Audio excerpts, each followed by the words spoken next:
ఈ ఎండ్ డేస్లో చాలా మంది పీపుల్కి ఉన్న క్యారెక్టర్ ఏంటంటే కృతజ్ఞత లేకపోవటం. పార్ట్ 5లో దీని గురించి మనం తెలుసుకుందాం.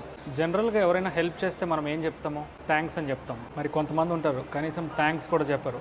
ఆఖరికి ఇది కూడా ఒక సబ్జెక్టేనా, దీని గురించి కూడా మాట్లాడాలా అని అంటే బైబిల్ చదివి దాని యొక్క డెప్త్స్లో గనక వెళ్తే మనము పాటించాల్సినవి ఏంటో, దేవుని యొక్క చిత్తం ఏంటో మనము పూర్తిగా తెలుసుకోవచ్చు. ఒక పని మీ అంతటా మీరు చేసుకోలేక ఆ సిచ్యువేషన్లో మీ ఎబిలిటీ కన్నా ఇంకొకరు మీకు సాయం కనుక చేస్తే అదే హెల్ప్ అంటారు. సో ఒక ఎగ్జాంపుల్ కనుక తీసుకుంటే మీకు మీరు రక్షించుకోలేదు, మన కొరకు రక్షకుడు భూమి మీదకి వచ్చాడు, తద్వారానే మన యొక్క పాపములు కడిగి మనం రక్షించబడ్డాం అనేది మనం గుర్తుపెట్టుకోవాలి. అది దేవుని నుంచి కలిగిన మనకి సహాయము. మరి దీనిని బట్టి ఎప్పుడు దేవునికి కృతజ్ఞత కలిగి ఉండాలి. హార్ట్ ఆఫ్ థ్యాంక్ఫుల్నెస్, అదే హార్ట్ ఆఫ్ గ్రాటిట్యూడ్. మరి నువ్వు చేయలేని పనిని ఇతరుల ద్వారా పొందుకొని కనీసం వాళ్ళకి థ్యాంక్స్ చెప్పవా? కృతజ్ఞత హృదయం లేకుండా ఉన్నావా? కొంతమంది అనుకుంటారు ఈ చిన్నదానికి థ్యాంక్స్ ఏం చెప్తాంలే అని. మరి అలా కాదు, చిన్నదో పెద్దదో మీరు ఏ రకమైనటువంటి సహాయం పొందినా కూడా దానికి మీరు కృతజ్ఞత తెలపటం అనేది చాలా ఇంపార్టెంట్. ఈ కృతజ్ఞత భావం లేకపోవటం అనేది ఒకంత గర్వానికి కూడా సూచిస్తుంది. అంటే నా అంతటి నేను సమస్తం చేసుకోగలను,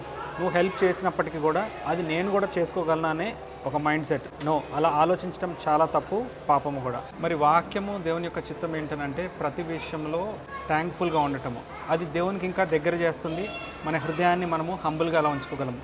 ఎప్పుడైతే ఈ భావం ఉండదో మనలో మనకి ప్రైడ్ ఉన్నట్టుగా అది దేవుడి నుంచి దూరం కూడా చేసే పరిస్థితికి తీసుకొని వస్తుంది. సో తగ్గింపుతో మరి ప్రతి విషయంలో థ్యాంక్ఫుల్గా ఉండాలనేది దేవుని యొక్క చిత్తము. మరి ఇలాంటి స్పిరిచువల్ వీడియోస్ కోసం follow and subscribe. God bless you all.